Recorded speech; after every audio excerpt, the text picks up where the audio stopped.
Let's be honest. Why do you forget most video but follow a few voices? Not because they are louder, but because they feel worth trusting. There is a difference between content you consume and a voice you follow. Let me tell you about Peter. In Luke 5, verse 1 to 3, Peter is in the crowd, listening to Jesus teach by the lake.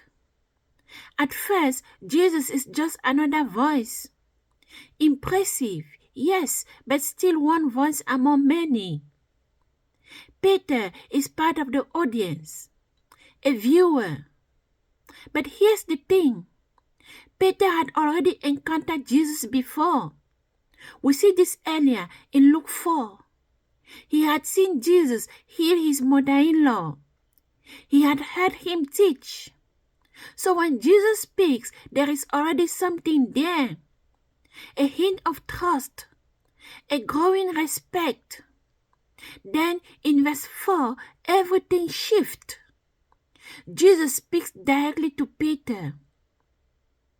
Put out into deep water and let down your nets. Now the interaction shifts from the crowd to an individual. It becomes personal. Then in verse 5a, you can hear the doubt. Peter says, Master, we have worked all night and caught nothing. Peter is experienced, yes, but now he's tired. And Jesus' instruction does not make any sense to him. So, in verse 5b occurs the turning point. Because Peter says, But since you say so, Master, I will let down the net. That's the shift.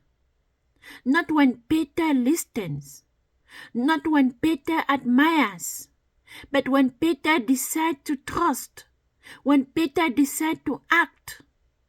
Then in verses 6 to 7, something happens. They catch such a large number of fish that the net begins to break. The catch is so massive, undeniable. And in that moment, Peter moved from being an audience member to being transformed. And as the story continues in verses 8 to 11, he will leave everything and follow. He doesn't just like the message. He doesn't just comment. But he moved beyond the crowd into following. He even draws others in. Why? Because the message is no longer just word. It becomes real. It is confirmed by power. It is confirmed by proof. It is confirmed by personal experience. Now think about it this way. We are all scrolling. Endless content. Endless voices. Endless promises. But transformation does not happen through passive consumption.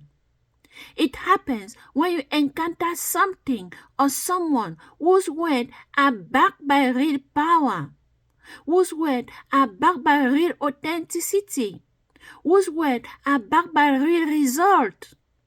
So here's the question I'm sitting with. What voice are you following right now? And have you actually experienced what it promises? More importantly, are you the kind of voice people can trust enough to stake their life on?